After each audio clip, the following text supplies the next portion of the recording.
Hey flippers, it's Miss T, and today I'm going to show you how to read an analog clock. That's the old school ones with the numbers around it and the hands on it. This is the first lesson of a 6-part lesson series. So lesson 1, this one is the parts of an analog clock, and as you can see there are 5 more lessons that follow. Today's lesson, we are going to look at the parts of an analog clock, what those parts of the analog clock do, and how you can use the parts of the analog clock to help you to tell the time. So you can see here there's a picture of an analog clock. It doesn't have any numbers around the outside, but you can see there is the second hand here. Not all clocks have a second hand. There's an hour hand, which is a shorter one, and the minute hand, which is a long one, goes all the way out to the end. So like I said, not every clock has a second hand on it, but the second hand, it moves to the next line. You can see there are some little lines here. Moves to the next line on the clock each second. There are 60 seconds in a minute, so there are 60 lines on the clock. The second hand goes all the way around the clock every minute. Some clocks will have each of those 60 lines marked on them, but some clocks don't. Next one is the minute hand, so that's the big long one that goes out to the edge of the clock.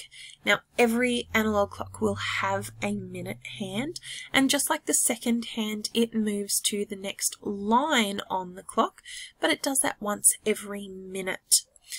So the minute hand goes all the way around the clock once every hour. Some clocks will have those 60 minutes marked in them. Some won't have those little 60 marks in them. They might just have these big long ones that are on there, or maybe they'll just have the numbers around the outside.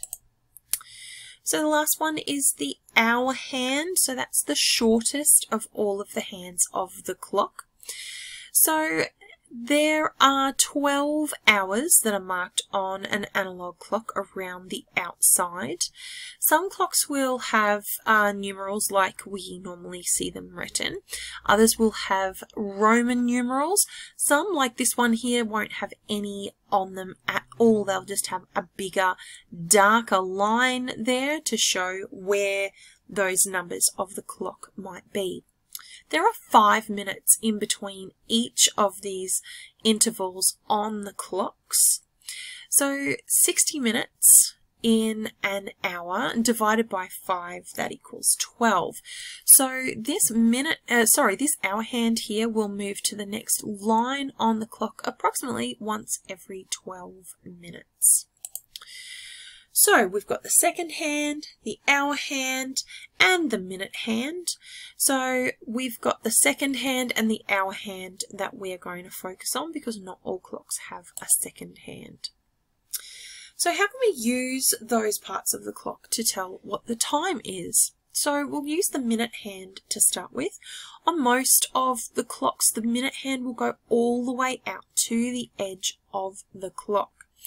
So what we need to do is start at the top of the clock here where the 12 normally is. We skip count each of those 5, so hopefully you can skip count in 5s. So to find what the minute of the clock is, you skip count in 5s like this. So we go 5, 10, 15, 20, and then we have to count on in 1s after that to find what it is. So we had 20 to here, so then we go 21, 22. So the minute hand on this particular example clock is pointing at 22 minutes past. So if you do have a picture of a clock that has a second hand on it, do exactly the same thing to find out which second that the second hand is pointing to. Lastly, there is the hour hand. So it's a shorter hand. It's the shortest of all of them. It goes about halfway between the center of the clock and the outside edge of the clock. When it's an o'clock time or a whole hour, that hour hand will point directly to one of the numbers around the outside of the clock, or one of those big lines or Roman numerals, depending on what kind of clock that you have. So this hour hand pointing towards the 10 would show that it is 10 o'clock. So when it's not an o'clock time, the hour hand will point somewhere in between two of the numbers or the big sections on the outside of the clock.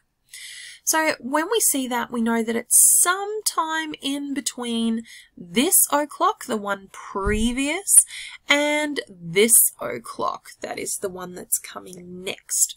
So where the hour hand is pointing on this example, it shows that it's sometime in between 2 o'clock and 3 o'clock. Okay, so this lesson I have shown you the different parts of the analog clock. So there's the second hand, the minute hand, and the hour hand. What the parts of an analog clock do, so the second hand and the minute hand, tell us exactly how many seconds or exactly how many minutes have gone past an hour. And then there's the hour hand that tells us which hour of the day that it's in. So we've looked at how we can use those hands of the clock all together to be able to tell the time. So check-in time. How confident are you that you have understood the information so far?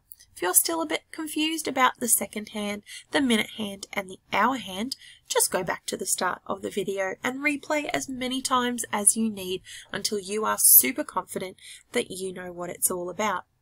So if you are ready for the next step, we have done lesson 1 already, the parts of the analog clock, and now that you know those parts of the analog clock, we can move on to actually telling the time on the clock. The next lesson in the series, as you can see, lesson 2, will be about telling the time to hours or whole hours or o'clock times. Thanks for joining me today, Flippers, and I hope that you will join me next time to learn how to tell the time to whole hours or o'clock times. That's all from me, Miss T, and I will see you next time. Bye!